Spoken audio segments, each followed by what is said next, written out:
Stanley. Robert, welcome back to Late Night in the Midlands.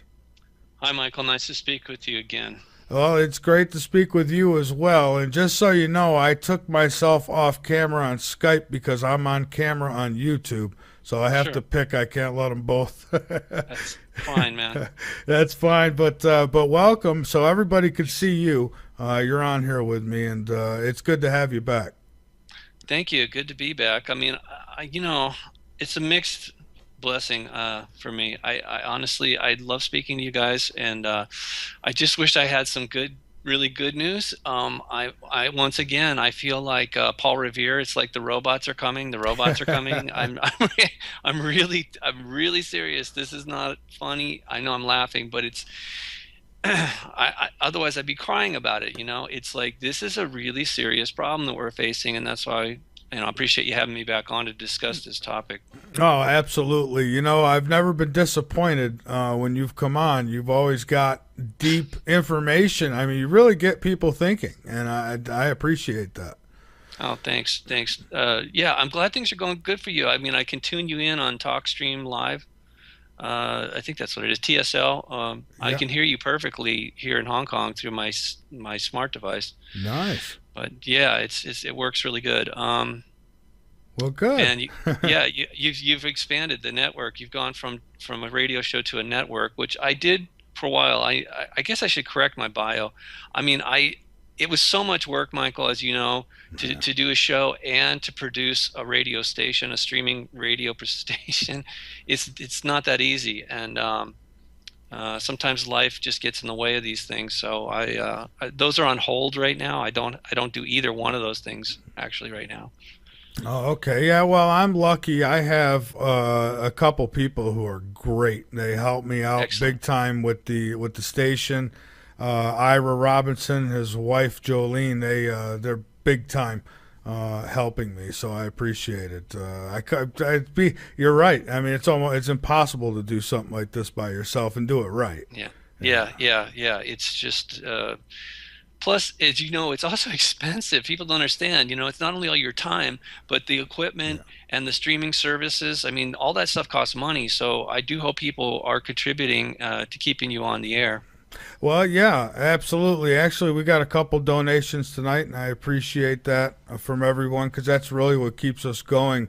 Not all of us can be fortunate enough to make thousands of dollars in subscriptions. Yeah, But that's okay because I'm not in it for the money. If I could just sure. keep a roof over this equipment, I'll be happy. Yeah, I understand.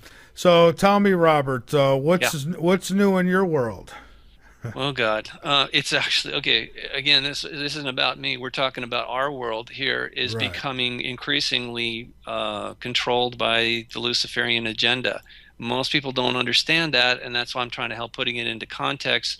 I would urge people to go to my website at unicusmagazine.com. It's spelled UNICUS magazine.com. Please click on articles, and the first banner there you'll see is called Technocide.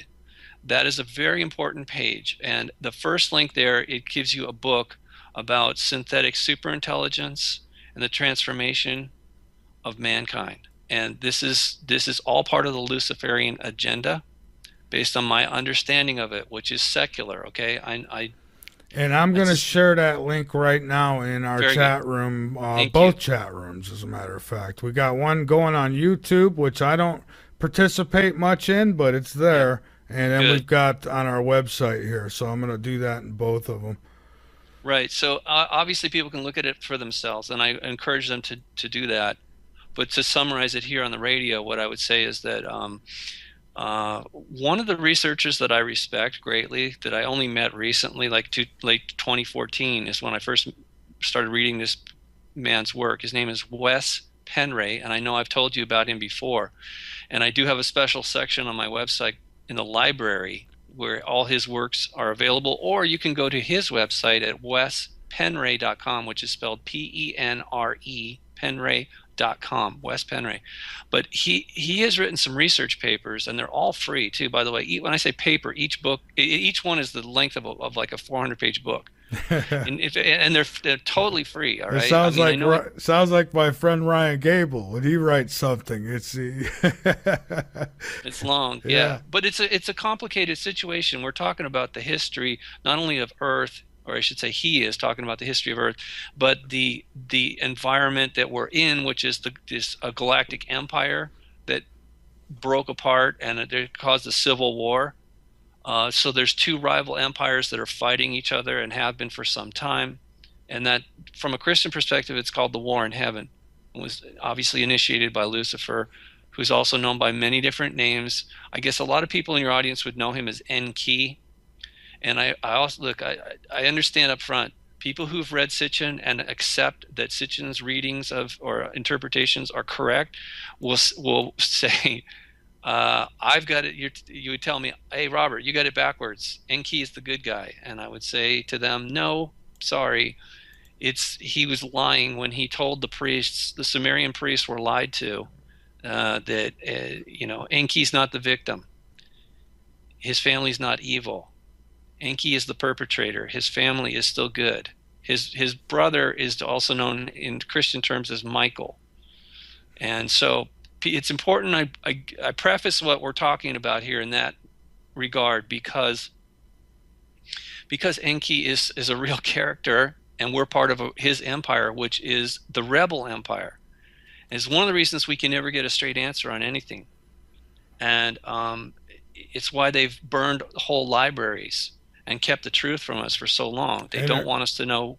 and they're still Right from doing the it. source. They're They're doing it still in doing it. Iraq and everywhere else. That's right. That's why we went into Iraq to make sure that a lot of those artifacts and even possibly highly advanced technologies were kept in the hands of the elite who served Lucifer, Enki, and have for a long time. I mean, my understanding is we've been under his dominion for the past couple 100,000 years here.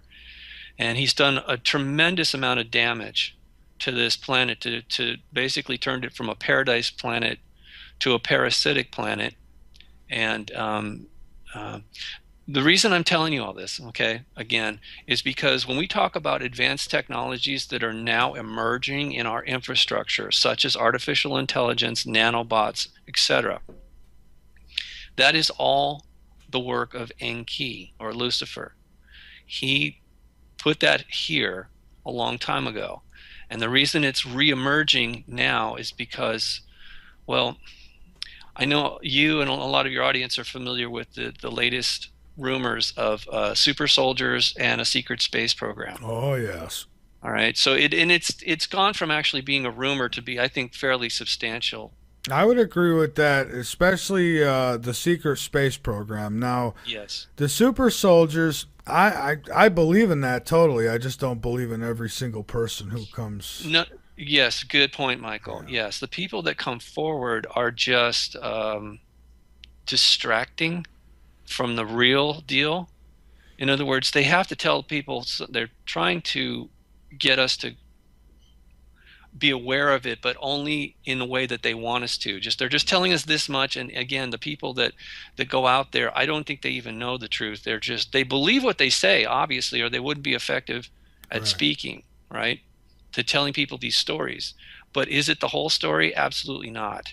Absolutely not. And are they telling you the full agenda? No, because they don't even know what it is, Yeah, they're in my not going to opinion. give the full agenda to, I guess, puppets or pawns. I mean, that's Right. why people talk about Hillary Clinton exposing what she knows about UFOs.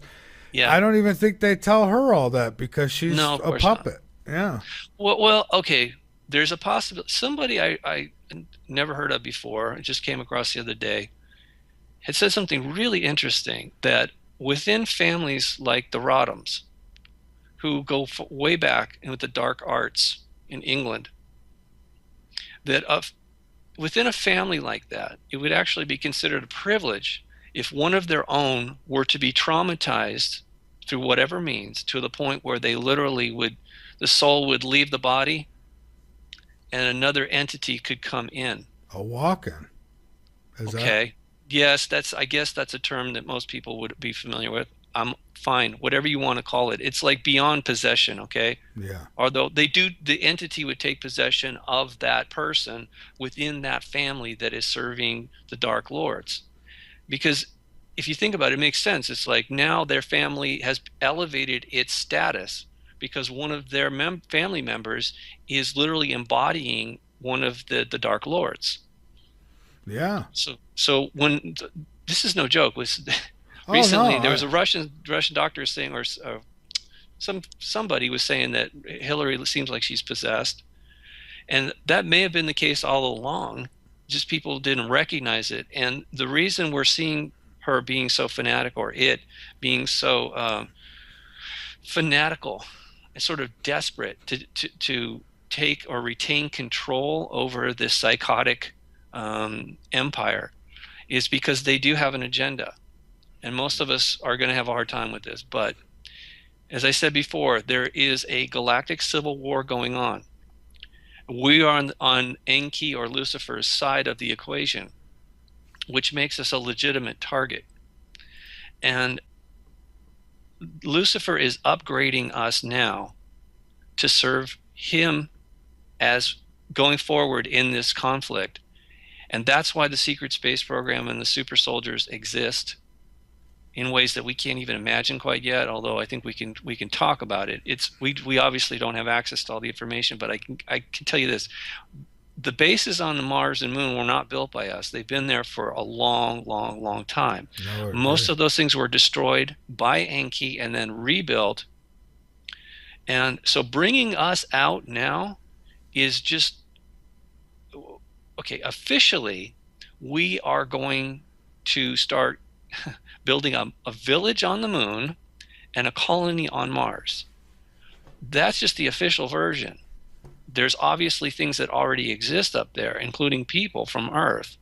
And that all this stuff, it's got multiple layers. So you've got the covert level, you've got the overt thing going on. What they tell us is only a fraction of what's really happening, whether it's, going to the moon, or artificial intelligence supposedly is weak right now. Okay, I think pretty much everybody in this audience has already spoken with an artificial intelligence when they call customer service. Oh yeah, absolutely, and they're getting better. It is. It's moving from weak to strong very rapidly, as far as we can see. I mean, this thing about all these cars that can drive themselves, that's artificial intelligence.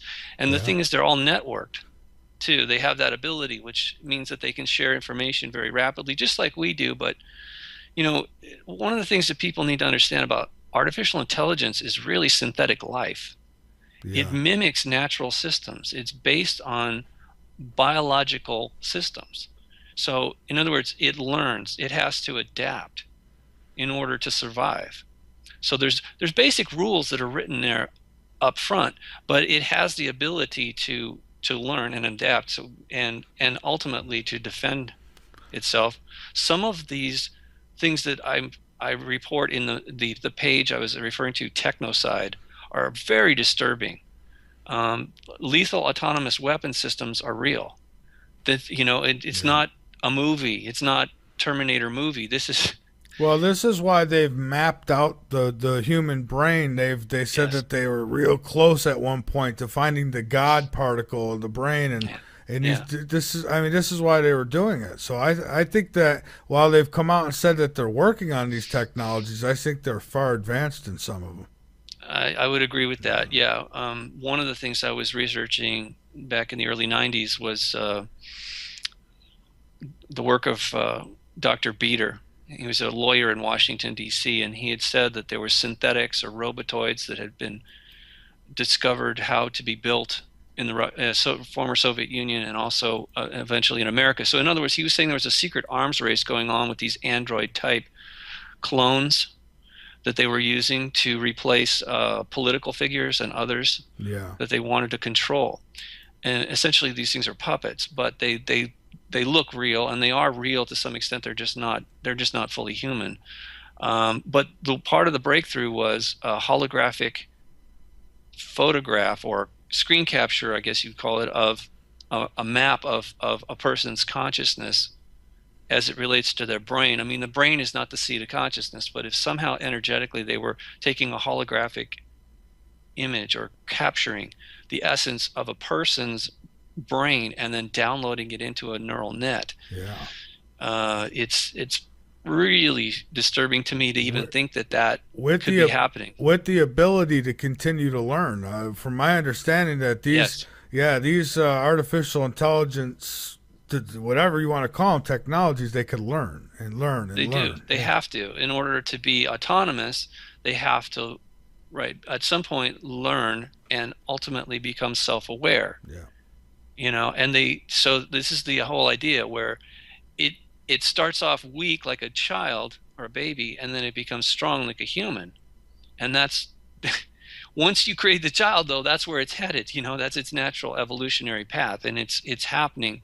It just it's happened. I think it already has happened. Oh, by the way, as we move out into space officially and we start building these structures and living on the moon and Mars, we won't be alone. We will have robots. And Arthur C. Clarke showed us that, right? Artificial Yeah. intelligence. HAL was 2001, was his first movie. He showed us that. I recently came across his final book in that series, 3001, and it was shocking to me. It's one of the things I link. You can catch the link to it on my page, Technoside. But the prologue for that book is just amazing. He said that the lords of the galaxies at some point had evolved where they merged with machines, and then went even beyond that. They just became beings of light, and that they were the ones responsible for doing an experiment here, which is us. It's pretty weird stuff, That I is, mean, but it makes sense that they it would be does. developing these artificial, I guess, humans, to explore space with, because the human body can only go so far, right?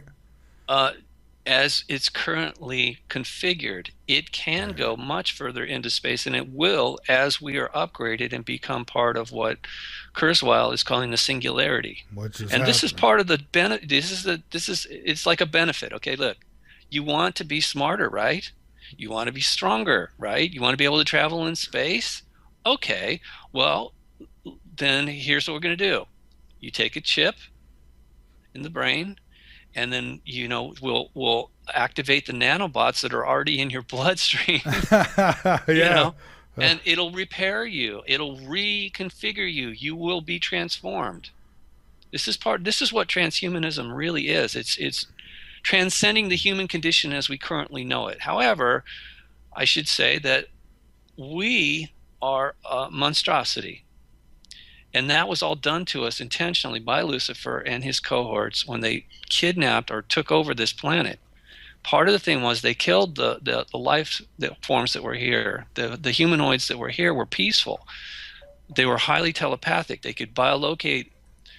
In essence, they could project a part of themselves, like a remote viewing on steroids. Okay, they could do that, and everything here was symbiotic up until the time that Lucifer captured this world and turned it into what it is now. Eventually, though, there's been many different levels that he's done, and I wouldn't call them experiments because they know exactly what they're doing. They're just trying. It takes a while to achieve. They already have a goal in mind, which is ultimately to cause us to become more useful for them in this ongoing civil war.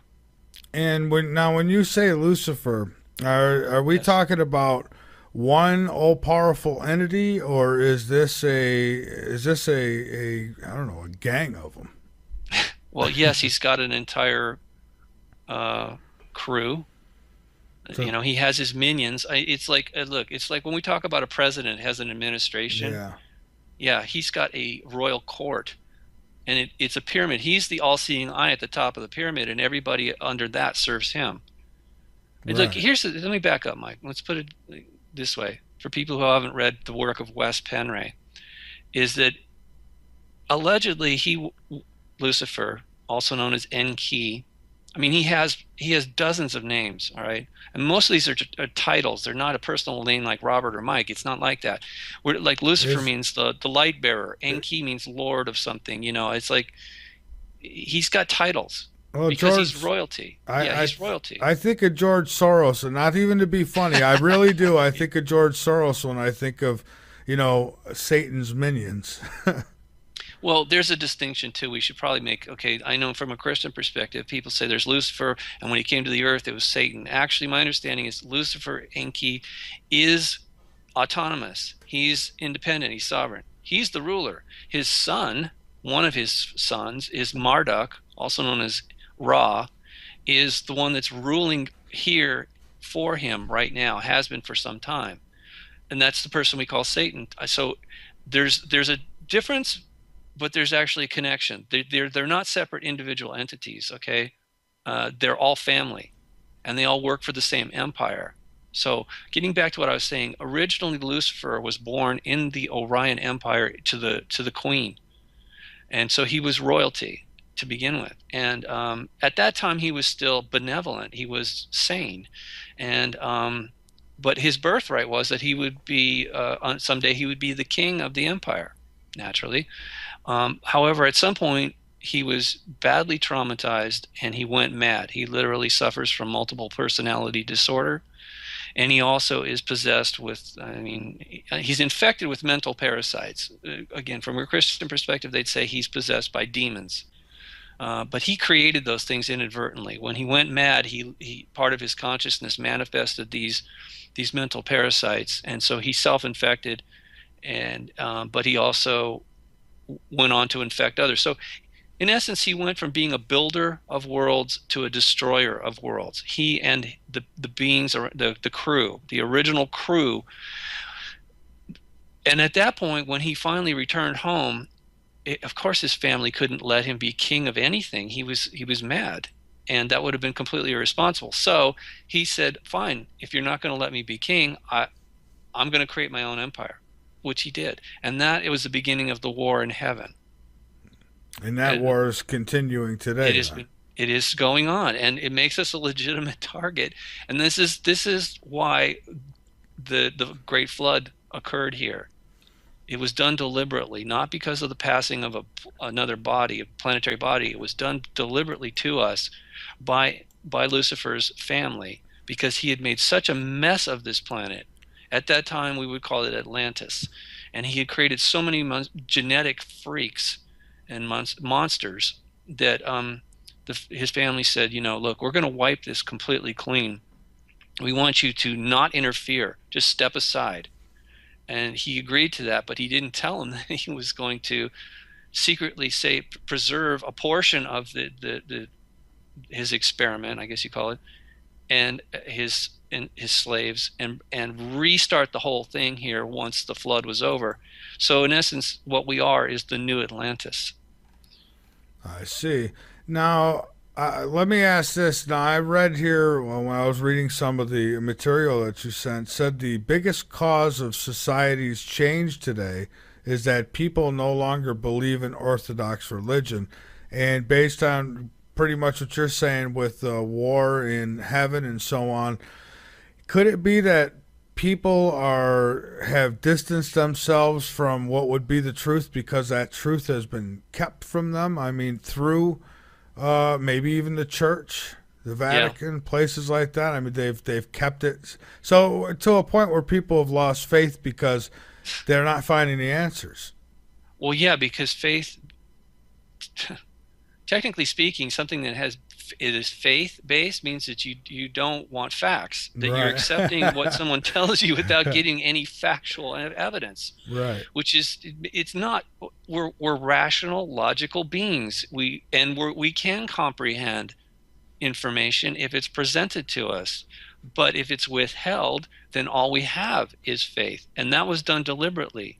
What I argue is that all religion is a construct of Lucifer, because he wants us to worship him.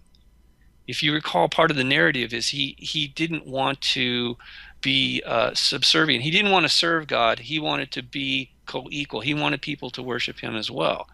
So this is one of the reasons he does what he does as a psychopath. He wants us to work for him willingly.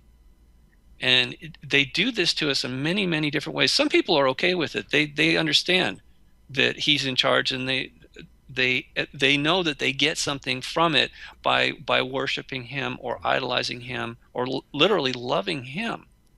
About at And what point did this evil take over? Because I mean, I don't dispute that that's what's happening there. I mean, there is some kind of dark force that has waved across this planet. I mean, you look at how things have gone the last, I don't know, 20 years, or you want to go back even further. yeah, I say 200,000 at least. That was when he first came here and took over. So, but in the interim, though, it's not like he was solely focused on this world. He was creating an entire empire. His base of operations is Aldebaran. It's in the Eye of Taurus, in the near the Pleiades.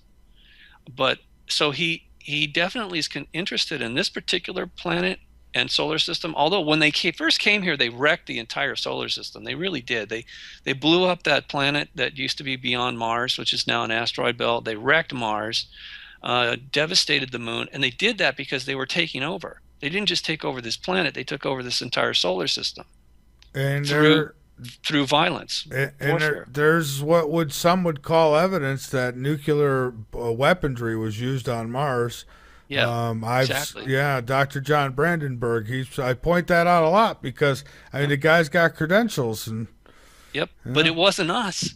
It no, wasn't us. Not, I mean, you or I or our right. ancestors. It wasn't us at all. It was the Luciferians when they came in here and took over and literally captured the entire solar system, made it, took it by force and made it part of their empire.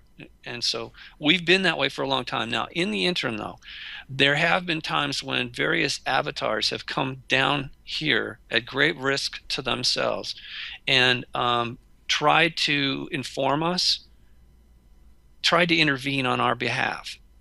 So that's where you get beings like, the enlightened beings, okay?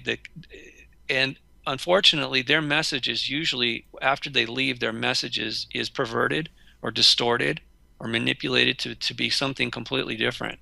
Mhm. And it's all done to keep us under control. So I know this doesn't set well with people, but I do not adhere to any religion, but that doesn't mean I'm an atheist. So people say, "Wait a minute, you can't do that." You can't, right? You can't.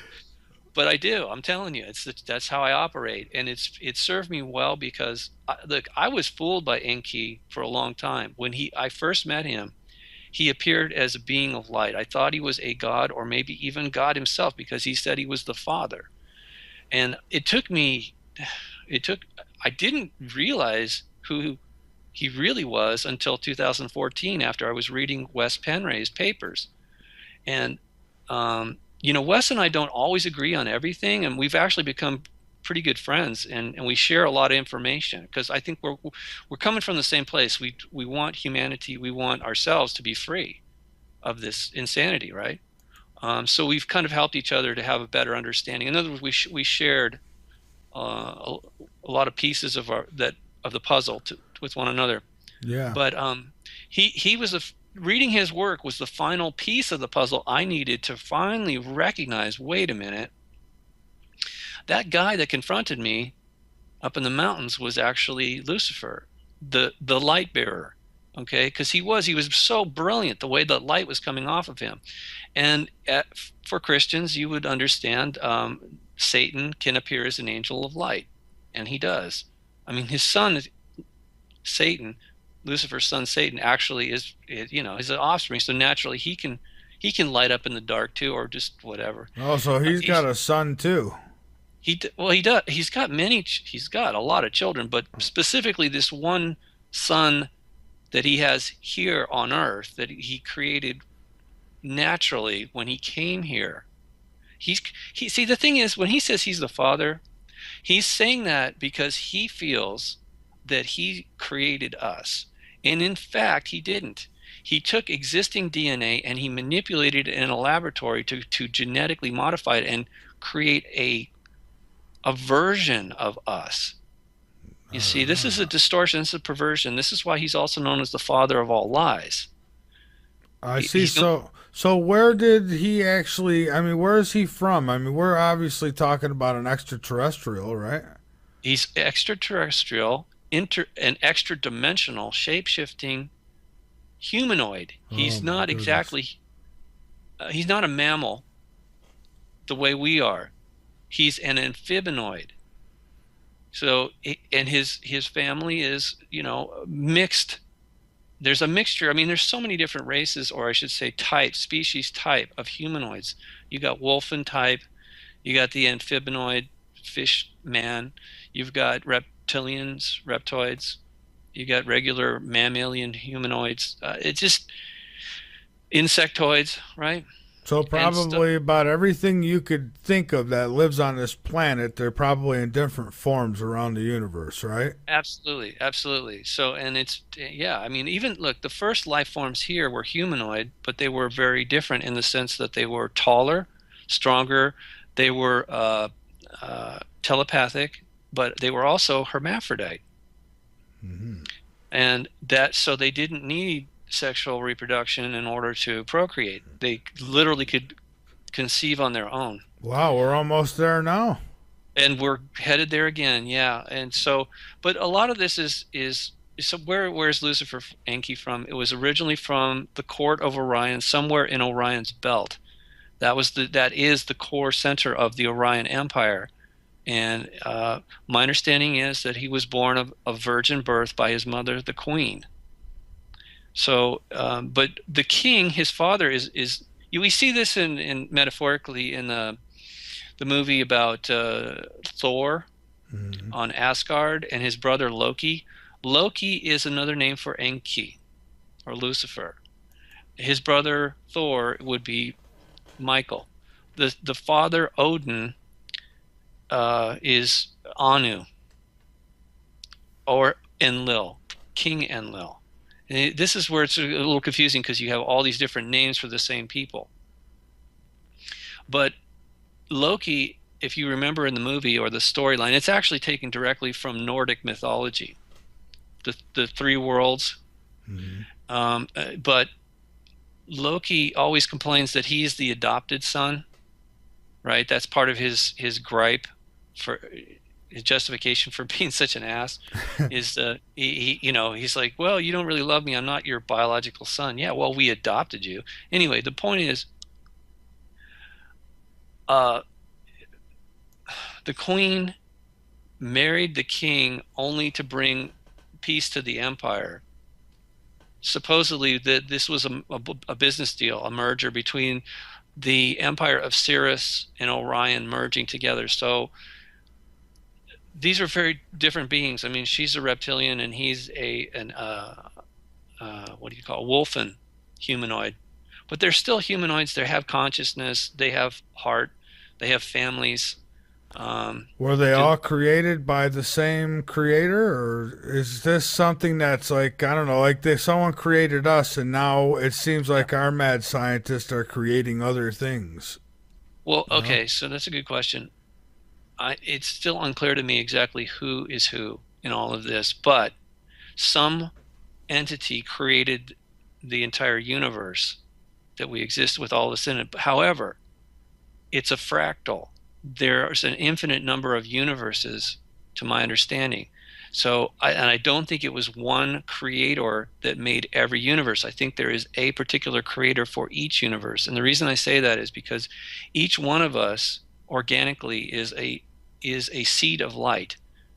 So if you look at a tree, at some point it becomes mature and it drops seeds. Each one of those seeds has the potential, under the right conditions, in the right environment, to become a tree and become mature and repeat the process again and again and again. In that regard, it's a holographic fractal. Hmm. That's what we're part of. In other words, we were created by a creator, but we are also creators. We have that innate ability. It's part of our design because we're seeds from that original tree. Meaning that that process could be infinite and probably is infinite. That each one of the universe is the creation of a seed of light that simply became mature enough to do that. I see. Yeah, but it's all consciousness, Mike. That's the other thing I should say. It's all about consciousness. And I know and I've they're trying to figure out how to recreate that or how to steal it. and put it, Yeah. yeah. Okay. So this is the thing about my understanding about Enki or Lucifer. For people who want to know more about what I'm talking about, please go to my website and click on the library or specifically articles on the birth of the Archons. Some information that was provided to a friend of my father back in the 1950s. His name's Norman Paulson. He's deceased now, but allegedly some benevolent human extraterrestrials told Norman that Lucifer had gone insane. Lucifer and his crew went insane when they entered a forbidden zone, Hmm.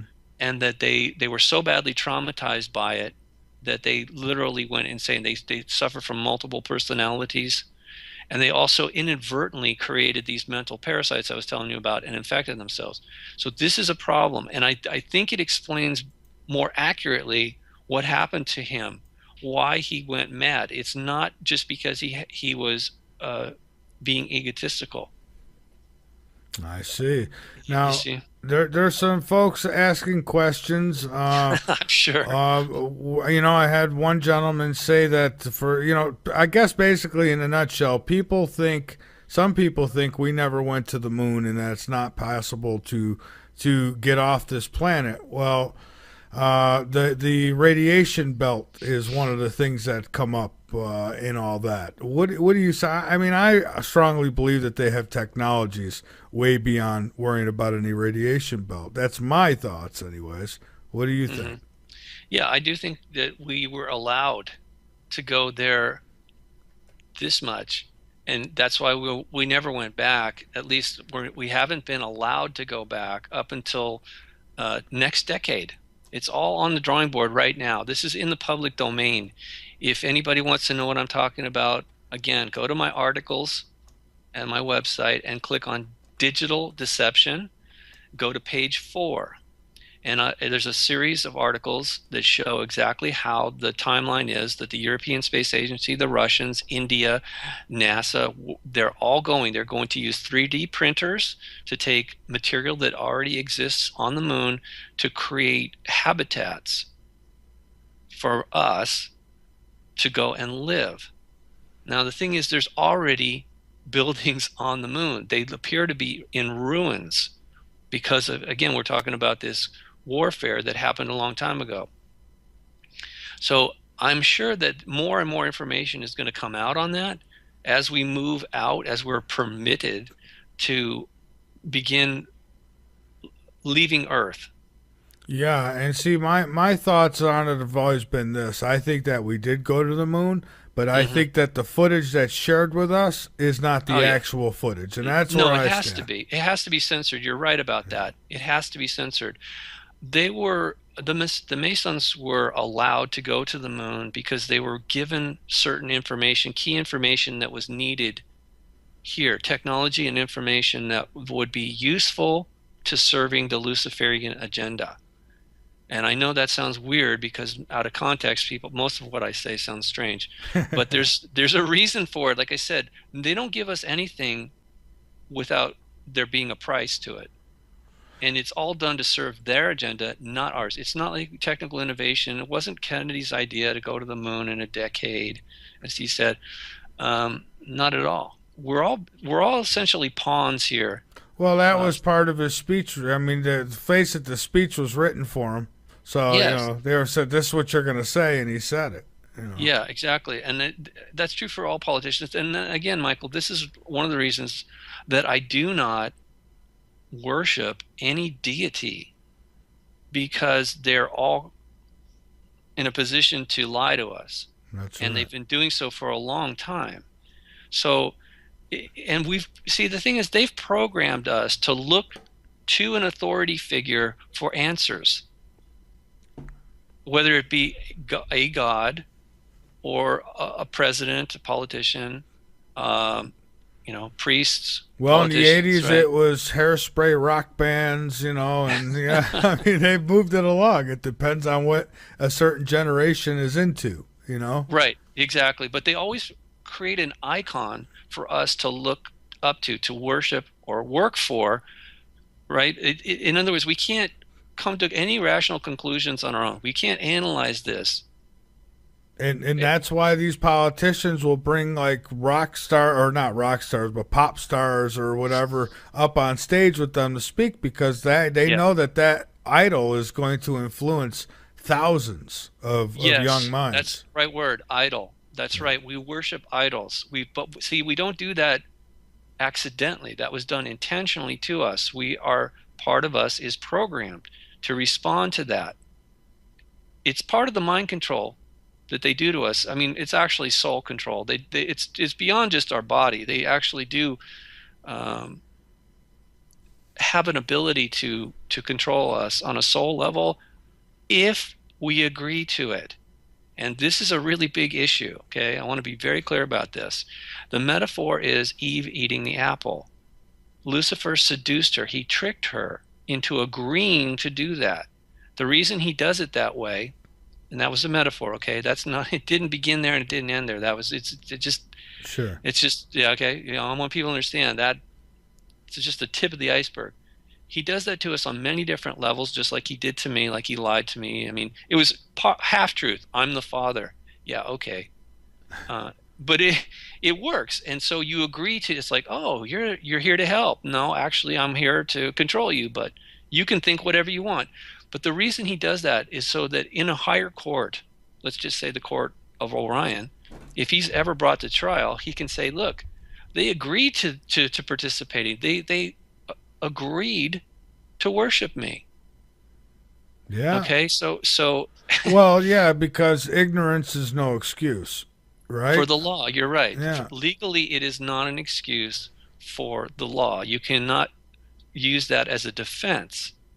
But he is using it as a defense to say they agreed.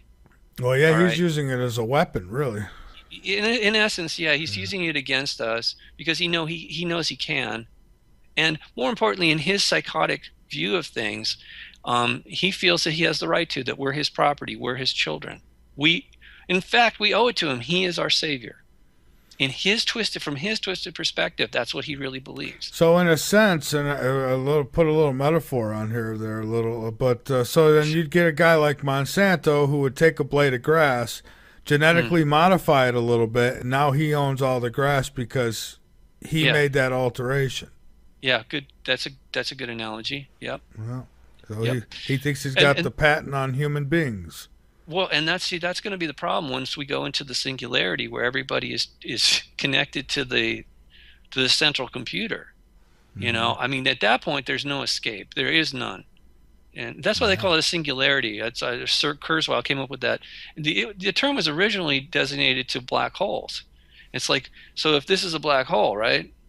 And if when you get to this point, they call that the singularity. There's no way you get out. You're sucked in, and that's it. You can't. There's no way you can get out. It's the same thing with this technology that they're going to sell us on it, and a lot of people will agree to it, not realizing it's a trap.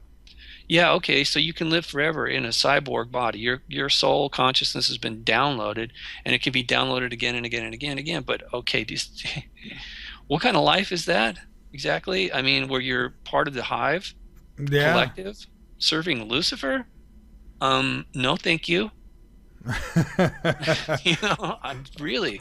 All right, I, hey Robert, we Go got to ahead. take a break here. So hang. 30 years of experience and research, and I don't rely on one source. I've been asked this before. It's a good question. It is. Um, you know, and the thing for me is when I do an analysis like that, you have to evaluate the information that you have gathered, and then you have to reevaluate the information every time you're given a new piece of information.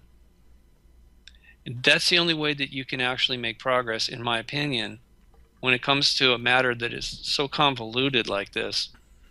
And I know it sounds weird, it's not.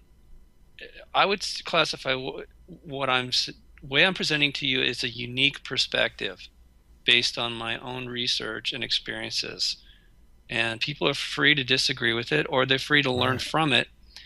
But I would say that you have to do your own analysis. And in the long run, I would hope people do that. Although I realize humans have all of us, have been conditioned to shut down when we are given too much information. In other words, if it's too complex, people suffer from something called cognitive dissonance, Yeah. and they want to segment the entire event into just down to one or two pieces so that they can supposedly comprehend it, when in fact that's not fully comprehending it. Yeah, It's right. just right. So, but I think that was done to us intentionally. And I always tell people, if nothing else, take what you're hearing and use it as an avenue to for your own research Yeah, and a guide. I mean, you don't believe this is how I found out so many things were true, is by trying to disprove them. exactly. Well, and the more importantly, as I was trying to figure these things out, mainly what started me, motivated me, was trying to figure out why these UFOs were following me Hmm. around. And it was demonstrated to me very clearly that they could hear my thoughts.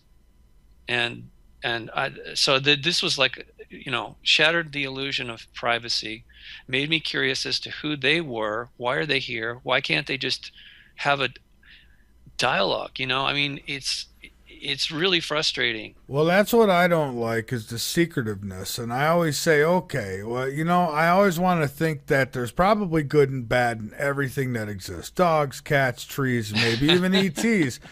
But I don't find good, I don't find good ever in anything secretive. And so they've Right. been secretive, and obviously the government knows about them, and I can guarantee that they've worked together. And if they're Yeah. working with the governments over the people, that's not a good thing. No, I mean, Nick Redfern wrote a book about it, Final Answer or something like that. But anyway, he said that he had finally come to the awareness that the military intelligence agencies that we're aware of are fully aware of these. When it comes to the UFO question, they understand that there's a demonic part, aspect to this, Hmm. and that they were actually okay with working with those entities if they felt they could get some sort of advantage over the perceived enemy. Let's just say US versus Russia. Okay. Okay. The US is saying, okay, we'll work with you, demonic entities, if you can give us an advantage over the Russians. The demonic entities are saying to the Russians, you work with us and we'll give you an advantage over the US. It's like, oh my God, they have played us like, And this reminds me, I made this comment a while back about all these stars, whether it be Sylvester Stallone or Bill Cosby or OJ, whatever it is. I said, I think that these people made deals with the devil, if however you think of the devil, yeah, made these yes, deals because you notice they have great careers, right? But then near the end, bad stuff happens. Kids always goes die, bad. or they get caught raping people, or it's like they're always, it's like, ha ha ha. It reminds me of the Twilight Zone episode where the guy was told if he made the deal with the devil that he'd have whatever he wants and he wouldn't have to die until he was ready. Well, he got put in prison. He wanted to die. Devil won. Yeah. Yeah. Yeah, and it's like that. It's very seductive the way they suck us into these. Again, we agree to it, not understanding the full implications. Yeah. So, and yeah, we're all essentially suffering to some degree. One of the things I learned though about them, not only Luciferian satanic entities, but the parasitic, demonic mental parasites that they created, those things feed off of the negative energy emitted by us through our DNA when we hurt ourselves or others through trauma. So this is one of the reasons why we are constantly being tormented, traumatized through events, false flag events, or sometimes real war, whatever. And we're more polarized now than ever. And Again, you, because there's a level of desperation here, Mike. There's a timeline. This just can't go on forever. It's unsustainable. But it's okay. We're all expendable as far as Lucifer's concerned. We're just here to serve him and his agenda. But they do know that they can't prolong this forever, and ultimately they have to get on with the program. and use those. I have noticed savageness. You like if you Yeah, look at you go to YouTube or any video sites anywhere on the net, and you'll yeah, find people who get charged and excited over somebody else getting hurt, whether it be somebody bunch of people beating someone up or you know you'll see an old lady getting slapped around at a bus stop and stuff taken, and everyone just sits there and they don't pull out their phones to call the cops, they pull out their phones to record it. yes. And, This is because everybody is vulnerable. Most of us are infected. It's just a matter of degree.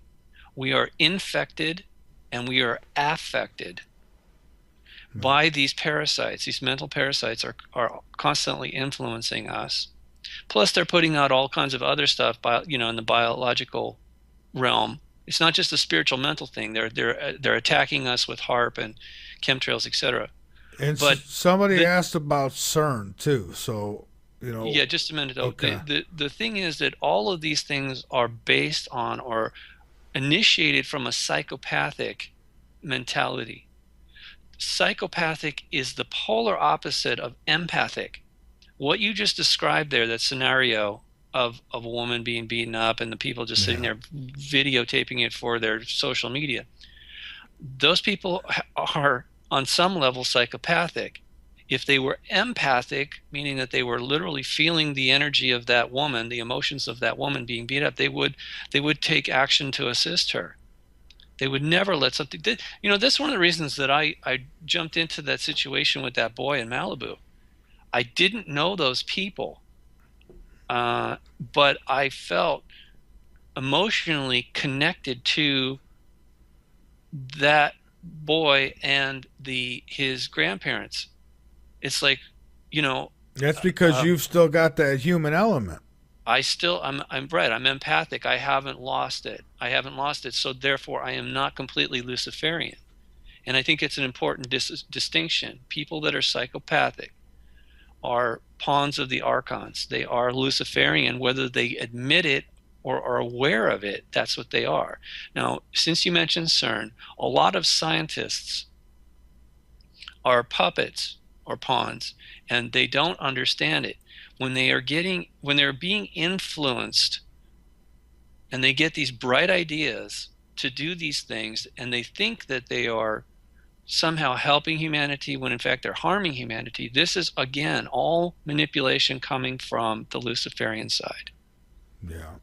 Yeah. So, but with CERN, I mean, are they opening up other dimensions for these?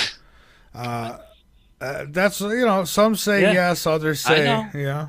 the the answer is yes, but it's far more complicated than that. That's not the only particle accelerator on the planet. I There's believe that. others that we don't even know about. And besides that, from what I've experienced, you can literally carry around something like that in the palm of your hand. In Samaria, they called these things the tablets of destiny. Ah, So the technology that we think of now is really still very primitive. It's not as powerful as the technology of the gods. Is very real. I touched one time, and it just it was transformational. I But say fortunately, if you could imagine it, it could be done. yeah, but the problem is, Mike, we can't even imagine these things. Up until recently, we didn't.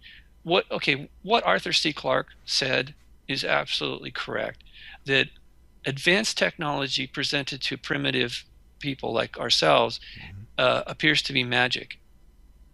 We don't understand how it works, so therefore we just, I don't know, take a very superstitious view of it. Yeah, a village outlook, you know, helicopter. Don't know what it is. Got to be the gods, right? Or it could be some crazy bird. Yeah, But exactly. but in other words, we try to compare it to things that we know, when in fact it's none of those things.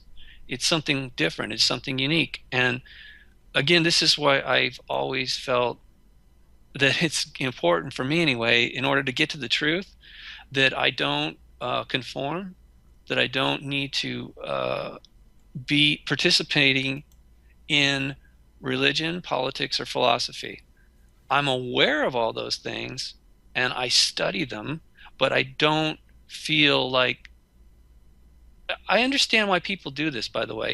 It's It makes them feel like they're part of a group, which makes them offer some sort of safety. Hey, look, all those other Yeah. people believe it too, so it must be right. And so it gives them some sort of comfort, or um, but it's just not. A lot, everybody could be wrong too. Everybody in that group could be wrong, and then it gets really crazy, because then this group says, no, no, we got the right answer. They're going, no, screw you, we got the right answer. Pretty soon it's all polarized, and maybe both groups are completely wrong, and I don't even want to take that chance. I think we have free will for a reason, and if we don't exercise it, then, well, then we suffer the I consequences. absolutely agree with you there. And that's why I tell people, when you think you know it all, when you think you've got all the answers, you better be open minded enough to look more, because you don't. You never have all the answers. There's always more to the story. And to say that, well, I read this or I seen that, so that's all I needed to know.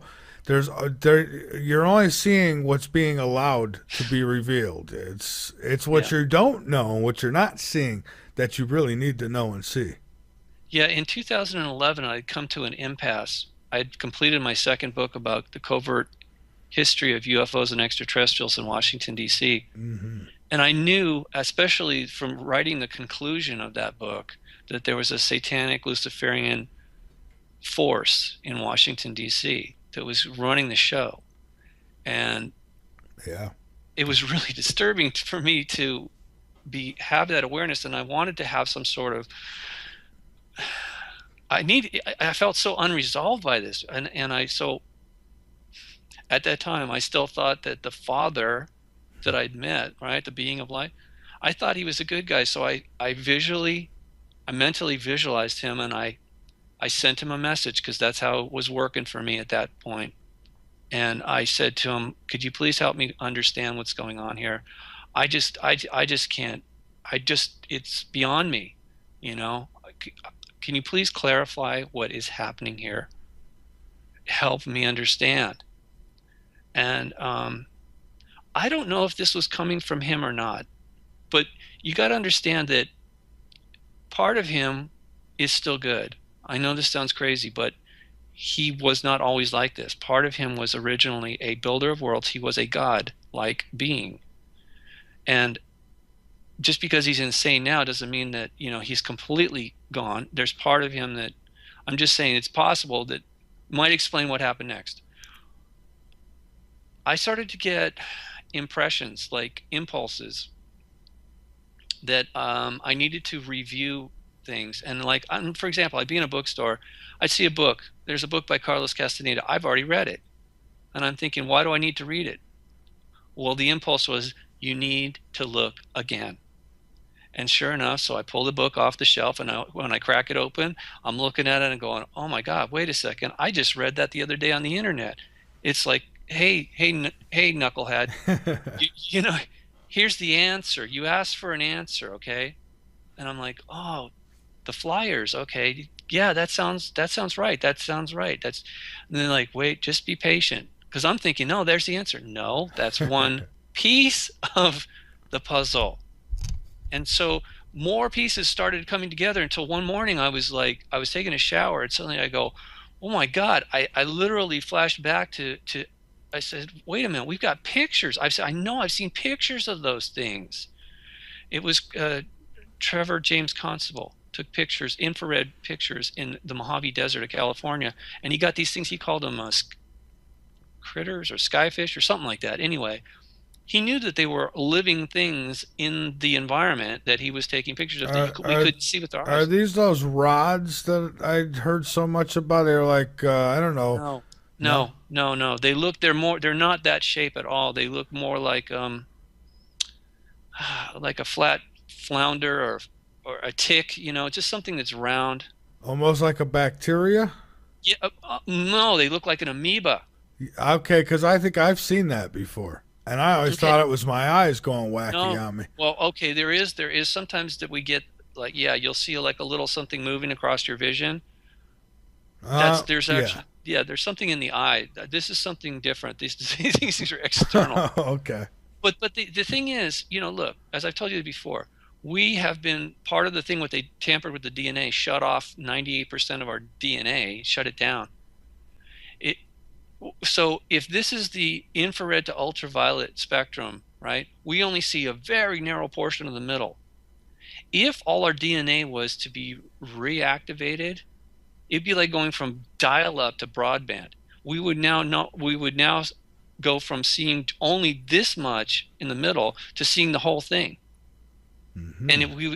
I'm sure it would freak everybody out. I mean, unless you're prepared for it, you would just absolutely go nuts. It would just seem crazy that suddenly you're seeing all these entities around you, you know? Well, yeah, because it is strange, and I know that it could be explained away, but how many times do people see things out of the corner of their eyes, or you see Yeah, something move above you, and when you look, it's not there in the sky, or, I've stared out stars before, and oh, look at the formations, and all of a sudden seen one of those formations start traveling away.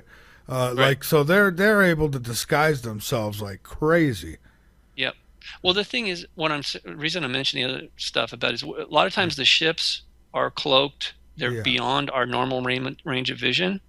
And that's why some people can see them and others can't. It's because our DNA is really unusual in the sense that uh, when we're relaxed, the strands actually unwind and you get more data flow. When we are freaked out and scared and angry, the DNA constricts and it literally shuts down the data flow. So, meaning you don't see or hear nearly as much of what's going on in your environment. Okay, so that's just an explanation for why I like.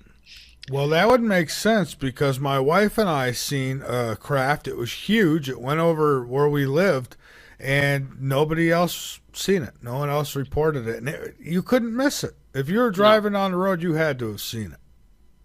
unless you're shut down, and they do that to us intentionally. And like, so even after I wrote the first book, Covert Encounters in Washington, D.C., I was already aware that we were under the influence of some really negative extraterrestrials, that they basically had taken over. Because, a lot at that point, I thought people were really going to pay attention. Look, we've got photographs of them landing on the Capitol in 2002, July 16th, and I'm thinking that's pretty Yeah. significant. But no, people weren't. They treated it like it was a non-issue. And why? However, Yeah. but Why is Mike, that? I mean, these it's things. because they're under the influence. It's And see, insane. this is what I said about cognitive dissonance. People know, people realize the implication of the fact that these things can just penetrate our controlled airspace at will, that we're not in control here. We're not in charge. And it scares people, and they shut down on some level. And I understand that, okay? I'm not condemning anybody for it. But when I first started publicizing my first book, one of the things I was reminding people of is there's a false narrative out there that they have to be benevolent because if they were hostile, they would have kicked our ass by now. And I used to Right. think that way too. Right. And yeah, I believe me, I've gone through the gambit, man. I've gone the full spectrum, the benevolent to their Yeah. demonic to no, wait a minute, it's all of the above. And that's another thing we again about the way we look at things. It has to be black or white. What Yeah. about all the shades of gray in between? It's like, okay, creationists don't get along with evolutionists. What if it's both? What if we were created and evolved? Yeah. See, Why now I can't could. it be? I'll buy that. Well, why can't it be? Because we have to be polarized. We have to be divided and beat the crap out of each other all the time because that serves Lucifer's agenda. It keeps us weak. It keeps us weak because we're divided. We're a house divided. Oh yeah, they're always stronger when the people are divided. And I mean, look at the foolish things that we fight about here. Race and oh, you've got it's just we can go on, right? And religion, race, Yeah, religion, uh, financial matters. I mean, the whole thing, it's all corrupt.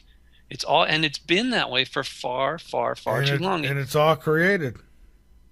Right. It was contrived to control us Hmm. and so that we would serve the empire. And again, this is why they have to do it covertly, Mike.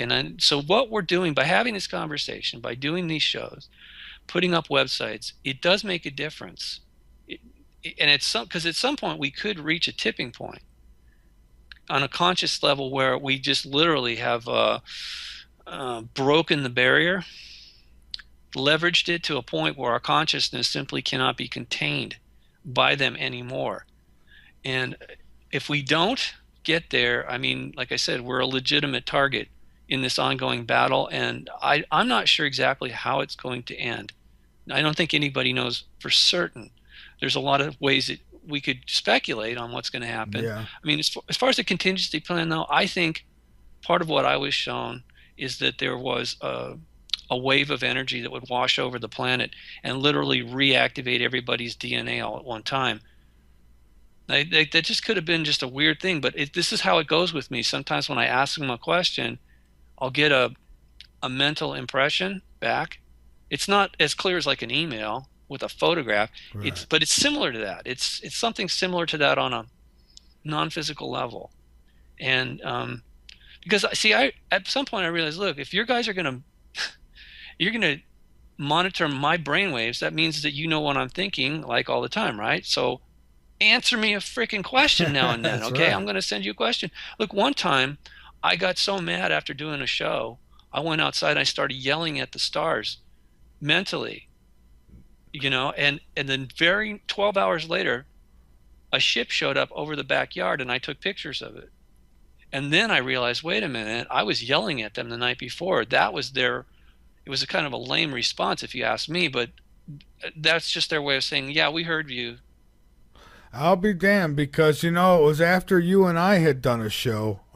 This was in 2013, I think. Now, after you and I did a show, and we were talking about UFOs and how they seem to be attracted sometimes to the electrical storms, and that was our conversation that night. Well, after the show, I went out to throw some trash in the dumpster, and I was coming back.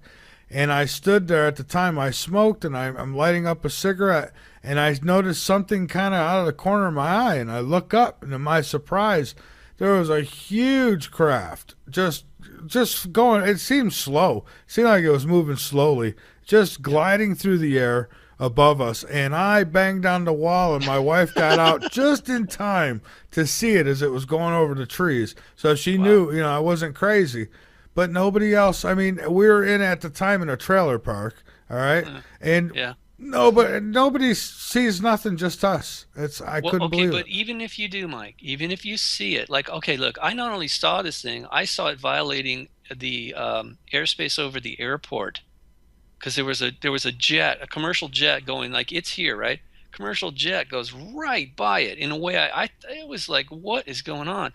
So I know that the pilots had to have seen it. They must have called it in. The FAA had to know this violation occurred, just like it does in Washington D.C. all the time. But I can't call the FAA, and if I did, they're not going to do anything. I could call the Air Force, and they would do nothing. Yeah, they So tell you nothing. They thank you for your report, sir. yeah, right, because they're not in a position to do anything about it. And this is one No. of the reasons they keep lying to us, say there's nothing to worry about. Well, yeah, because they can't tell us, and a lot of times on that level, they don't even know. So Well, their yeah, commanders probably tell them, "Don't worry about it." it's Just been compartmentalized for a reason. Yeah, it's yeah, another way of containing us.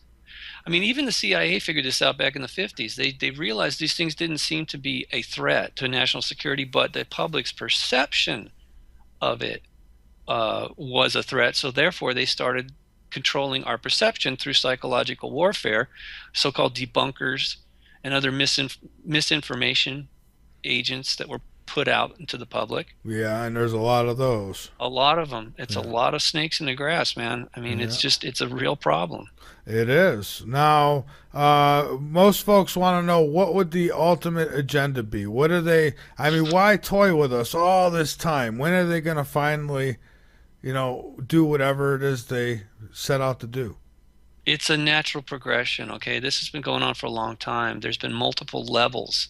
As I said before, this whole planet was wiped clean because of the monstrosities that Lucifer had created here during Atlantis. He restarted the project because, and it's not just here, he's got more of us scattered out, on Mars and the moon, and God knows, probably some of the moons of Jupiter. Yeah. Okay, and Saturn is a huge, huge facility. There's a portal there. This is one of the other things I should have mentioned to you. He created not only an empire, he created using technology, he created a false universe. It's what we would typically think of as the Matrix. It's a machine, it's a cube that we exist in, that we're the real universe is it does exist, but we think of it as missing. It's like we can't see it. It's 96% of the universe is not, we just can't measure it, okay? They just call it dark energy or dark matter. Yeah, But in fact, why it's lay just out dark. all that road if you don't have a vehicle to travel it, you know? Well, it's because we're imprisoned not only in the solar system, but the entire thing that he created. It's very small, relatively speaking, but it was done to by design to make everything more controlled or controllable through these, like for example, what's coming off of Saturn. You see the rings around Saturn. That's just like when you drop a pebble in a pond and you see the ripples coming out. That's exactly what's happening. There's energy waves being broadcast out of Saturn that are very long, low wave frequency waves that are literally making everything more dense. It's slowing everything down from its Mm. normal higher state. So it's just, again, it's another way of controlling us. But as far as why are they toying with us? As I said, we're pawns in their ongoing game of chess. I keep referring it to as chess because that is mock combat. When you play chess, this is literally emulating warfare. Unfortunately, this isn't a game. This is reality, and we are all caught up in this conflict. And in war, the first casualty is always truth. Yeah. Some people refer to it as the fog of war, communications breakdown, but information is always withheld intentionally because intelligence is information is really valuable to both sides of the equation. Okay, so this is really important to understand that so much information is being withheld from us, and more importantly, they don't want us to see the bigger picture. They don't want us to Yeah. have put anything into context, because as it is now, for most people, what we're talking about is incomprehensible. It doesn't mean that they're stupid. It means that they cannot comprehend it because it's never been shown to them in the proper context. Of course, they can comprehend it. Anybody can comprehend it. It's just that they're not being permitted to, because, like, okay, for example, in military, it's like you have a need to know basis. If you don't need to know, you're not going to get access to the information. And even the various levels, they only get certain amount of information. They don't have access to all the information that allows them to see the bigger picture and put everything into its proper context. Right. Right. Kind of like Area 51, need to know basis, you know? Yeah, well, okay, since you brought that up, look, one of the guys that I interviewed for my first book is David Adair, and he and I become friends. In fact, I think, in fact, I know I gave him your information. You might want to talk to him sometime. Oh, as a matter of fact, I had him on. Oh, you've already had him on. I'm sorry. Oh, yeah. Let's see. I know that name. Yeah, I had him on the 11th, as a matter of fact. Okay, perfect. I So, didn't know that. yeah, very good. Very good show. So, but he talks about Area 51, going there as a teenager and literally interfacing with an artificial intelligence there that had been captured and um, put in the underground facility. Do you remember Yeah, that part? I do. And I think that he even says that there's, is this I believe this is the guest who was talking to me about the artificial biological brains, like technology of on that level. Well, it wasn't exactly a brain. It was just an entity that was controlling the Yeah. engine. Because Yes. Yeah. yeah, yeah, yeah. So it's an interface. It's an interface. It's like, okay, like on Star Trek, they would talk to the ship's computer, Yeah. and it ran the entire ship. Of course, it would take you. It would also take directions from the people, but there was an AI in the actual ship, and same with Stanley Clark with his stuff about futuristic. When we go into space, we go with artificial intelligence, all right, because it's already being done. It's already been done, and that's what David allegedly um, interfaced with when he went to Area 51. Mm-hmm. Okay, so the reason I mention that is because there are artificial intelligence that are benevolent, and I believe he met one and interfaced with it, and because part of the, as I said, part of the strategy here that's going on, it's really dangerous to send people here behind enemy lines. So when they come, a lot of times when we see them, we think they're just etheric angels when in fact it's just a holographic projection. And that maybe, like I kind of speculate with some of the abductions and things that go on that some of it could be government doing it, making it look like the ETs. Some of this ghost activity. There's so much technology now that they have, the military industrial complex has, for however they got it, whether they got it from ET or stole it from ET, they've got it. Yeah, it And was all intentional, Mike. I think it's like a Trojan horse. They gave it to us for a reason. But the abductions are only a part of it. I mean, it's pretty much a general agreement now that the Greys are they're clones or androids or a combination of both, and that they're just basically taking orders. They're not truly autonomous, and they're part of a collective. did And did we build them or did somebody else no, build them? no, somebody else built them. I think it was Lucifer's. Like in the Star Wars, it was the clone army. That's what they are. Well, Although when they're I they're say typically we, not. I'm talking about we from maybe even a couple thousand years ago, maybe, or even 10,000 years ago. So Yeah, yeah. no, Well, it's not us. I know. I okay. don't think it was us originally. These things. Why would we create things like that to abduct our own kind? That would be Maybe stupid. unless we knew something and we sent them to, and they're doing what they're obviously doing what they were programmed to do. It's just a Yeah, matter there. of who. Okay, but here's something. Since you brought it up, here's the other really disturbing part of all of this. Those are just the people that were returned. There are, if you followed the work of David Paulides with Missing 411, Hmm. are you familiar with Oh, that? yes, I am. Yeah. Okay. I was told before I became aware of David Paulides, I'd been told that that a lot of people are abducted and never returned for various reasons. In other words, this planet is being harvested and has been for a long time. So we only hear about the people who have returned, and then we call them Yes. crazy.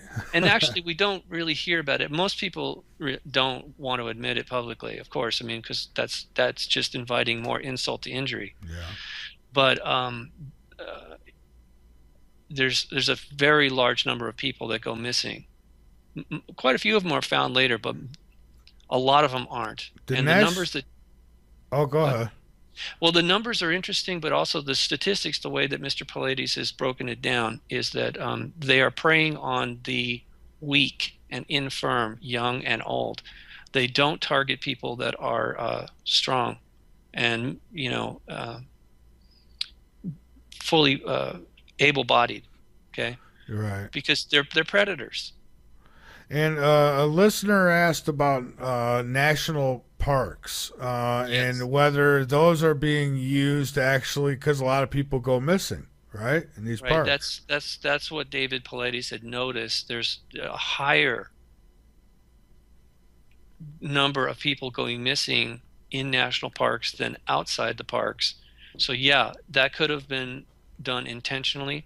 We also know that wherever war zones occur, that there are more people that go missing there. It's easier to, if you want bodies or body parts, you can certainly get them there, and there's less scrutiny. Oh, I mean, well, we know for yeah. sure this happened. Yeah, we know this happened in Vietnam because there's been um, officers that have come forward and stated that they saw this happening. Okay, not Terminator. What was the other one? Was it called Predator? Predator, yeah. Yeah, yeah, yeah. And in fact, the most recent book by David Paulides is about hunters that have gone missing in national parks. And one of the cases there is actually Bruce Maccabee's wife. She was bow hunting and she was up in a tree and everything went completely silent. And she was able to somehow manage to capture images on her cell phone of these things moving through the trees. And she had not seen the movie Predator, but when she was telling her husband Bruce about it, showing him the pictures and recounting what had happened, somebody said, "You know, that sounds like a movie." And they showed it to her, and she said, "Oh my God, that's exactly what I saw or didn't see." She just saw something moving in the bushes, and she knew it was intelligent and it was stalking her, but she couldn't visually see it. So again, this gets back to what I was saying before. They have optical stealth technology. They Hmm. also exist typically in a frequency beyond our normal range of vision, which gives them a huge advantage over us, naturally. Yeah, and so these war zones actually become like human junkyards where I guess, hey, here's, It's more like a watering hole. Like a predator will go to a watering hole and snatch up, yeah. the animals. It's more like that for them. So, and also because they feed off of, there's the other entities, like I said, those that are satanic or demonic. A war zone is like a buffet to them because there's so much trauma, so much blood sacrifice going on there that they can just feast off of the energy that's coming from those regions at those times. No, yeah, it makes sense too. Like I say, just go look up stuff on YouTube if you want to watch. People love it. I mean, they get mad if they can't see the next video of someone being decapitated or it's being conditioned like that. I mean, Yeah, so yeah, what about Bigfoot? You talk about things moving through the woods. Is this yeah, part of that, or is this just disinformation being thrown out there? What's the deal with the hairy guy? yeah. Well, they're seen all over the planet and have been for a long time. When I lived in Rhode Island, I made friends with a Native American. Hmm. He was a tribal elder, and he told me that he knew they were real. He'd seen them in person. You know what else he told me? He says they don't travel alone. He says they have little companions, and he described it, and my hair stood up. I swear to God, the hair on my arms is just tingling right now, just thinking about it. And he goes, he says they're like junkyard dogs. These things. He says, and I said, "Damn it, you said it sounds like you're describing a gargoyle." And he's Really? like, "Yeah, well, that's what you call them." And he says this is why we don't, even before your people showed up here, this is why we never went out alone at night into the woods ever. So is Bigfoot, would that be interdimensional, It can be. extraterrestrial? Yeah. It can be because again, they're part of the DNA base that Lucifer brought here. I mean, he didn't just I mean, he's got an empire. He's got access to all kinds of DNA. He didn't just sample the stuff here and modify that. He blended stuff together from not only this world but many worlds. But I'll say this, Bigfoot's got even the UFO phenomena beaten It, when it comes to deception and yeah. deceiving because Yeah. nobody's ever got no proof. At least we get pictures of UFOs. Well, there's the Patterson film. I think that's Yeah. significant. I don't know. Some people say it's not real, but look, the bottom line is a lot of people have seen these. Actually, there's some more video that's come out recently. And did you ever watch Survivor Guy? Or I say, uh, Survivor. the guy would go out with the camera just by himself. Survivor Man. Uh, Anyway, and he got introduced to somebody else who was doing the same thing, a survivalist, and he would go out there and he was specifically going out to a region that was known for Bigfoot. He took some video that was really interesting. I mean, these things are definitely not, if they're real, the video, it's not just an ape. It looks far too human or yeah. humanoid, right? But okay, so the thing when I asked my Native American friend, how come nobody can ever find them? If you're saying they're like right over in these areas, like even if they were sleeping during the day and only come out at night, I mean, I would think like hunters or somebody would have come across them by now. And he said the reason is because they have access to portals. They only pop in and pop out when they want to. See, And they I would thought, have to. They would have to have yep, something like that because we yep, can't find them. And people often bring up the argument, well, you never see a dead bear in the woods either. Well, I'm not in nope. the woods Or enough to find one, I guess. But no, but that's true for a lot of species. We don't really find like dead pigeons typically. I mean, or baby pigeons. We don't even rarely ever see them. So it's not inconceivable that they do live in isolated areas, but it's also very plausible based on what I know about portals whether they're natural or artificially created or both, portals or wormholes, stargates to other locations or possibly even other universes do exist. That seems to be well established. And this is again why I tell people they don't need to have huge UFO bases in order to be here. One of the most significant things about my research with Washington, D.C. was the photograph, one of the photographs taken July 16, 2002 at the Capitol shows them literally creating a wormhole in the sky and going through it. So it's a giant fractal in the sky, and they just pop through the hole. They create when they just create that Einstein-Rosen bridge is the technical scientific term if you want And to look that up. and But this it's stuff, this is real. I mean, yeah, it is. folks, this is not no nonsense. I mean, this really happened. And but yeah, you're right. It gets swept under the rug, and people will still ask the question, "Are we alone?" And I laugh and walk away when somebody asks something like that. Now it's like, I mean, come on. I know, but Mike, the reason they do that is because it has never been admitted officially. And as I told you before, people are conditioned to only think something's real if an authority figure tells them, whether it's a doctor, a lawyer, a priest, a politician. You know what I mean? We are conditioned to only respond to authority But figures. that being said, now we've had some pretty prominent I know, people who were looked up to until they I know. said something like that. It's unofficial though. Okay, look, even when Reagan, or excuse me, Reagan had his own sightings, but and he had intimated it during some of his speeches. Carter said he was going to release the files and was not permitted. Okay, but nobody officially from any official U.S. agency has come on the record. One of the things that happened when I was doing my investigation in Washington, D.C. is I contacted John Podesta's public relations firm in Washington, D.C. called Podesta Mattoon. The reason I contacted them and I spoke to Mr. Rothschild there is because I knew that John Podesta has been publicly since 2002 when they showed up in the Capitol and got photographed landing on the Capitol. He had started saying publicly, we need to disclose to the public what's going on. It's time to tell them the truth. And so, and also the photographer, Mr. Allen, had a personal relationship with John Podesta because they ran into each other at the White House and the Capitol when Mr. Allen was working for ABC News. And also because Podesta, I think, works as a dean or something, some administrator at one of the universities there that Mr. Allen goes to. So they bumped into each other. Washington, D.C. is a very small town. And so Mr. Allen and I had thought, why don't we contact somebody in Washington, D.C. and get them to come on the record and talk about these photographs, which had been authenticated as 35 millimeter film that was unretouched, showing a real event at the Capitol. So we contacted through Mr. Podesta's public relations firm, spoke to Mr. Rothschild. He said, no, we cannot, no one is going to come on the record officially because he said, for example, let's say somebody from the FBI comes on and gives a press conference that says UFOs are real. Hmm. That person and that the agency that they represent would immediately be held publicly accountable for all the UFO activity that had been going on. The people would say, a host of questions would now come out. Well, where are they from? Who are they? Are they friendly? Why aren't they talking to us?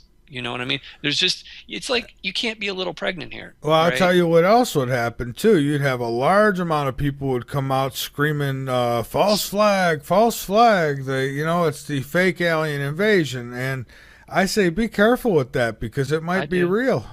I do. Yeah. Well, look, I don't trust anything the government says because they're not fully in control.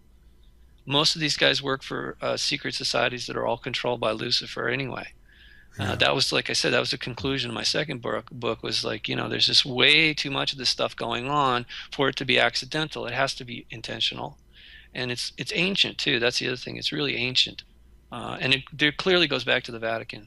I mean, they're kind of a central clearinghouse for all this stuff on some level. They are the New World Order. I mean, they have a global government. It yeah. is you call it a religion, but I mean, come on, it's a government. And George Soros come out and said that's what he wants. That's what he's been spending his money on is to Yeah, you know. his money? Are you kidding? Well, yeah, you know what I mean. I mean, Yeah, yeah. this is what he's been financing. He wants that one world government. Of course, a Yeah, lot of these puppets who are in power right now, or at least think they're in power, they're helping somebody evil. Call them who yeah, you will, but yeah, it's not good. That's for sure. yeah, yeah, yeah, Yeah. yeah. Now, So well, anyway, the the problem is we are not in control of our own affairs and haven't been. We are not sovereign. So what I suggest to people is to declare your sovereignty, not ask for it. You have to declare it. yeah, that's And right. right, it's not like, please God, give me sovereignty. No, you just say, you He that's already part of our. did, and you let someone take it. Yeah, we're right. You're right. You're giving it up every day that you agree to participate in this crazy corrupt system. So one of the first steps towards becoming sane again is declaring one's sovereignty and doing it in a. I mean, literally, you can think it through, but I mean, it's write it down, vocalize it, think it, just do it. Just do it. Be very clear that you have the right to declare yourself a sovereign soul of this universe. Yeah. And it's important to do that because otherwise you can be held accountable. And the other thing is, and easily manipulated. The other thing is, I think it's important for people to understand if you don't control your thoughts and emotions, someone else will. That's Because right. humans are easily hacked. Oh, and that goes with health decisions and everything else. If you don't take control of that stuff, there's always somebody willing to do it for you. Right. But Yeah. the thing about it is, like, if you've ever seen the presentations by Dr. Bruce Lipton when he talks about how our cells respond to non-physical stimulus, in other words, there's a lot of stuff being transmitted to us into our cells, causing various reactions, both good and ill. Hmm. Frequencies, then. If they're just frequencies, but they're really, they have a profound effect on us. Okay, and we have to be aware of that. So, and again, if these things feed off of energy created through trauma, when we're emotionally upset, when we're physically hurt, it's really important for us to control our thoughts and emotions so that we're not feeding them, so we're not letting them manipulate us to keep them empowered. That's step number one. The other thing I've said before is be kind. Be kind to yourself and be kind to other people because it's infectious in a good way, in a very positive way. Even if you smile at a stranger, something as very simple as that, or it could go to something extreme like, whatever it may be. There's a lot of ways that you can be kind to others, and it's not insignificant. In fact, it's extremely significant. The third thing that I think is probably the most profound is doing something creative. It doesn't have to be every day, but focus on doing something creative. Why? Because we are, as I said before, we are creators. We were Yeah. created to be creative. And if we deny that part of ourselves, it atrophies. And we are no longer divine creators. All right, Okay. Robert, hold that thought for a moment. Let's take our last break here tonight, and then we'll come back and you and I will finish up. And again, if anybody, when you think about the chemtrails, the nanobots, the GMOs, and all these things that they're doing, is this has got to be all part of the agenda then? Are the nanobots within the chemtrails? Or, that's what I'm Yes. told. Yes. And within certain medicines that people take. Oh, big pharma, they are so complicit, so involved in the big agenda. It's Yeah, we it's don't know what's in a vaccine other than what they tell us. well, right, and you do find out that stuff that usually your doctor will say, "Ah, that's not true." If you could look at the ingredients, you find out that yeah, there is. I mean, that's the same thing with the water supply. I've Right. got here where they sent me a letter, told me that the water supply had contaminants that could cause cancer later down the road, but don't worry about it. No emergency, she tells me. Right. But yeah, big pharma is a big problem. It's part of the problem. Like I said, it's really complex. It's multi-layered, and it's all designed to control us. And if that means making us ill, then they do that as well, certainly. Yeah. But one of the so that's one of the appeals. Again, I would urge people to read the new book by Wes Penray, and you can link to it either by going to wespenray.com, PENRE.com, or at my website at unicusmagazine.com. Please click on articles, and if you click on Technoside, the first banner, Technoside, there's a link to his new book there, and there's also complementary information that I put together. I mean, I helped Wes. I actually motivated him to write this book. You see, I'd read all his 5 papers, which is well over 1,000 pages of research. Whew. And in there, he had predicted that a machine world was coming to serve Lucifer's agenda. He didn't think it was going to be as soon as it was or is. And so I was seeing these mainstream news articles coming up every day. So I was sending it to him saying, "Hey, Wes, you said this was going to happen. Well, look, it's like right here."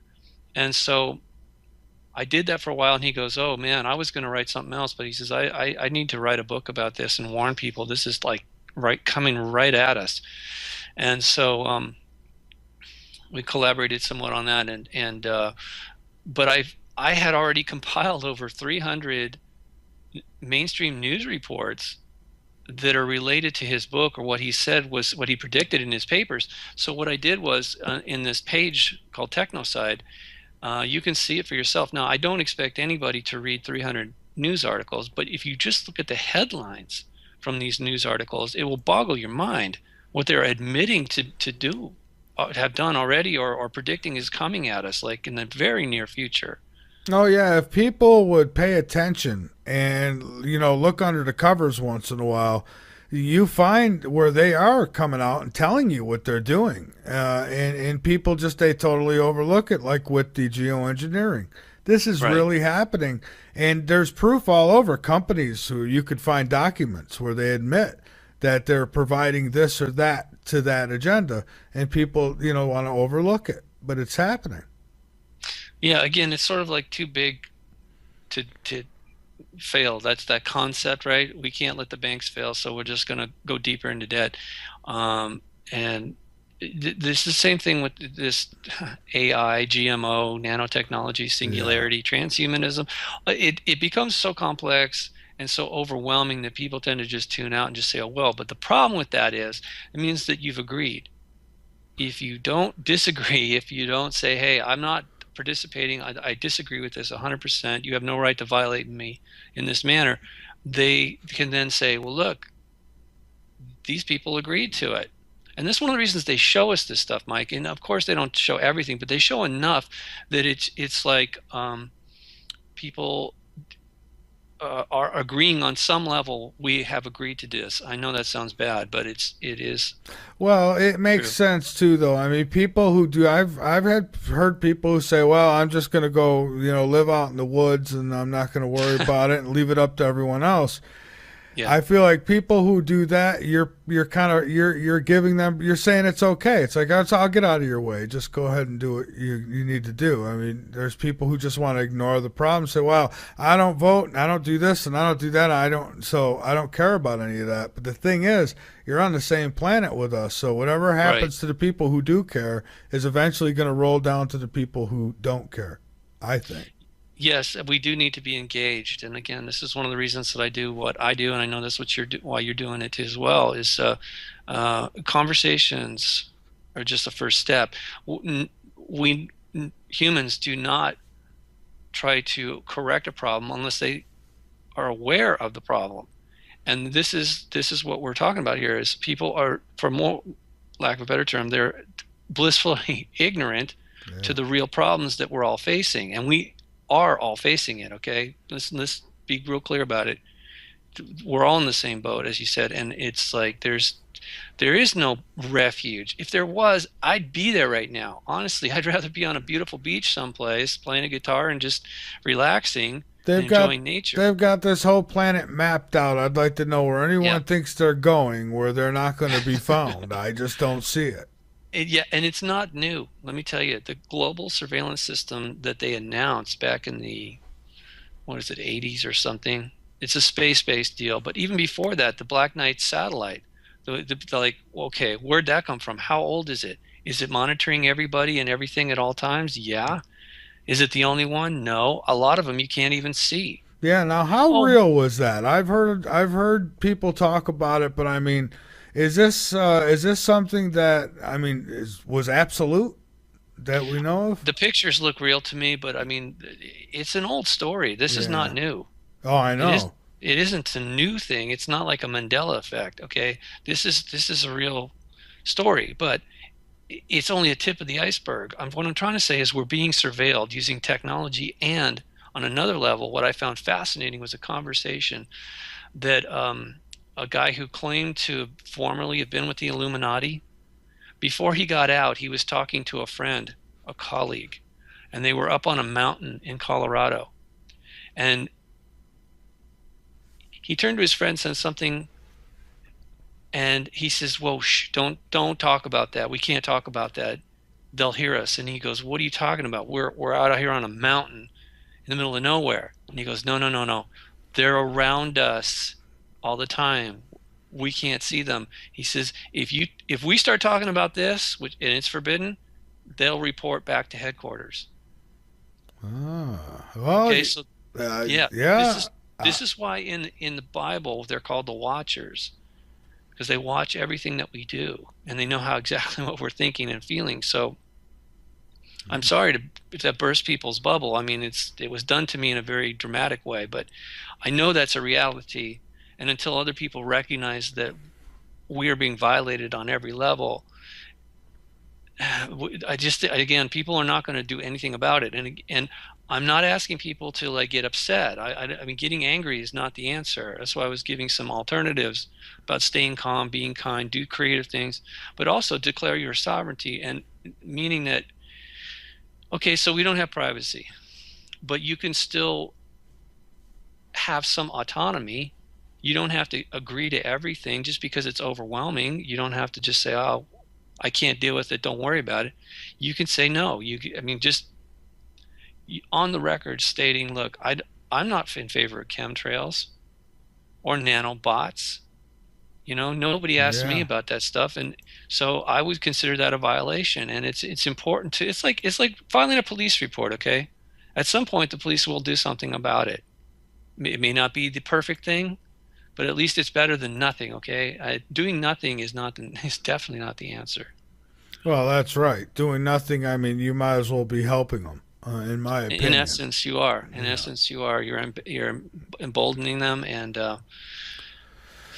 Well, Robert, we're getting down near the end. okay. And what I would like to do is give you the floor to get out anything that you'd like. And I mean, this is people could either take this and go research for themselves and try to confirm or deny, Yeah. but to just sit back and say, well, nothing he said tonight is true, because you want to believe that none of it's true. Well, that's not the way to go about it. I mean, with anything, I research, and most of the time, like I said, I go into things trying to prove that they're wrong. So I can say, no, you got it. But, that's not always the case, unfortunately. Yeah. Well, look, I appreciate you giving me the opportunity to speak with you and your audience. I really consider it a privilege, but I also know it's a huge responsibility. I am not intentionally trying to mislead anyone. I'm simply sharing information and ideas that I have worked very hard to acquire. It wasn't easy. I hope people recognize that it's not easy for me to have come to these conclusions, and it's not very comforting either, by the way. However, having said that, I am an optimist, but I'm also a realist. Okay, I know we're in trouble, and this again is one of the reasons why I do public speaking, and a lot of the information that I talk about is available for free on my website at unicusmagazine.com. And if you have any questions or comments, you can always contact me through my website. There's an email address there or a link for people, and I answer all my emails, even people who are that are nasty. I'll engage with you, okay? Because you obviously take the time to think about what I'm saying, whether you agree or not. And I don't expect people to agree with what I'm saying. Just at least consider it, and then see if it makes any sense to to the bigger picture. Right. All right. All right. Well, Robert, thank you again. I appreciate it. And Hey, my listen, pleasure, Mike. keep up the great work, and I thank you for being here. My pleasure. Thank you. All right. Oh, and websites I've got linked up. And one last question. Somebody did Sure. ask really quick, and that is, Yeah. do you see a light at the end of the tunnel at all? Yes, as I said, I'm very optimistic. I think this was a really, it's like any other illness or infection. As it spreads, at some point it hits a peak and it burns out. It's not sustainable because it was not original part of the original intent of the creator of this universe. It's an aberration. That's what an illness Yeah. is. So yeah, I think there is a solution. I don't know exactly how it's going to be resolved, but I am sure at some point we will get well. The universe will proceed as planned. Okay. All right. All Well, right. Robert, again, I thank you, and have a great weekend. Thanks. You too, Mike. I'll see you All later. right. Bye bye, my friend. Bye. All right, folks. There he goes. Robert Stanley.